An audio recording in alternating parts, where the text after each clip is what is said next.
Hello friends, पिछले video में हमने देखा था कि डेटा को अनपिवट कैसे किया जाता है। आज के इस वीडियो में हम देखेंगे कि पावर क्वेरी के थ्रू हम डेटा को पिवट कैसे करेंगे।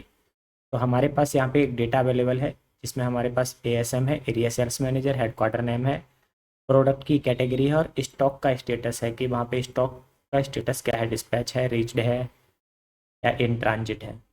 तो इसको हम जो है पावर क्वेरी में पिवट करके देखेंगे। तो हमें पिवट की ज़रूरत क्यों पड़ती है, डेटा को पिवट क्यों करना है? तो अगर हम इस डेटा को पिवट करते हैं अपने नॉर्मल एक्सेल के through, insert pivot table from table range, तो हम इसमें जो है एएसएम, हेडक्वार्टर नेम और मान लीजिए कैटेगरी को हम कॉलम में डालते हैं और स्टॉक स्टेटस जो है मुझे वो वैल्यूज में चाहिए।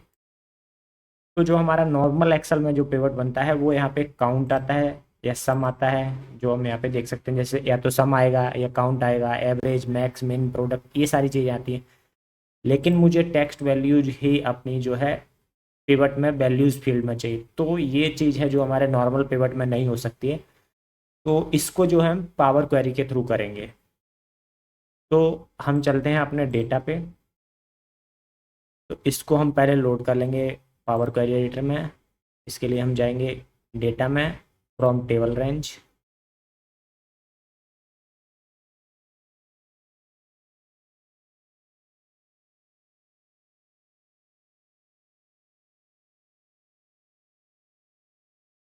तो हमारा डेटा पावर क्वेरी एडिटर में ओपन हो चुका है।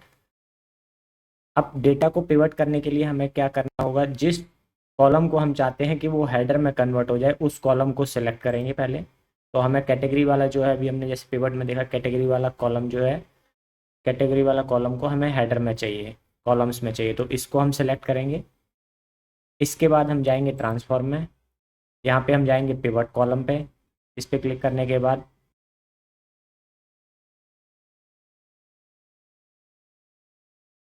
इस तरीके का पॉपअप ओपन हो जाएगा। इसमें हमें जो हमने कॉलम सेलेक्ट किया है, use the names of column category in create new columns, मतलब हमने जो कॉलम सेलेक्ट किया उसके कॉलम्स नए क्रिएट हो जाएंगे। इसके बाद हमें वैल्यूज़ में क्या चाहिए था, हमें चाहिए है स्टॉक स्टेटस क्या है। तो वैल्यूज़ कॉलम में हम स्टॉक स्टेटस सेलेक्ट कर लेंगे। इसके बाद अगर हम ओके पे क्लिक करते हैं तो जैसा हमने एक्सेल में पिवट बनाया था कुछ उसी तरीके का पिवट यहाँ पे बन गया है। और यहाँ पे हमें जो डिफ़ॉल्ट जो वैल्यू मिली है वो हमें काउंट की मिली है। यहाँ पे जो है हमारा काउंट आ रहा है, लेकिन हमें यहाँ पे एक्चुअल में जो टेक्स्ट वैल्यू है वो चाहिए यहाँ पे। तो इसके लिए हम क्या करेंगे, हम वापस इस कॉग साइन पे क्लिक करेंगे। इसके बाद इस पे क्लिक करने के बाद हम जो है यहाँ पे एडवांस ऑप्शंस में जाएंगे। एडवांस ऑप्शंस में जाने के बाद हमें जो है यहाँ पे एग्रीगेट वैल्यू फंक्शन का ऑप्शन मिलेगा।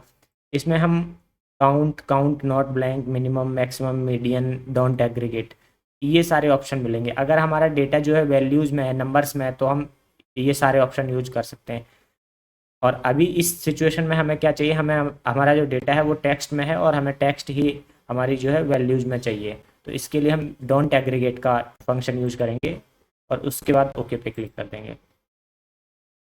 तो इससे क्या होगा, हमारा जो डेटा था वो पिवट हो चुका है और जो हमारी टेक्स्ट वैल्यूज़ थी वो हमारी यहाँ पे वैल्यूज़ में दिख रही हैं। तो इसको हम यहाँ पे अब लोड कर लेंगे अपने टेबल में। Close and load to table new worksheet. Okay,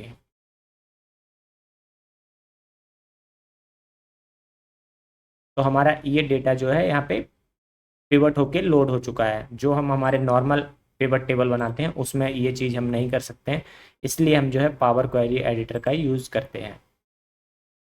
आज के इस वीडियो में इतना ही। अगर वीडियो पसंद आया हो तो लाइक, शेयर एंड सब्सक्राइब जरूर कीजिए। Thank you.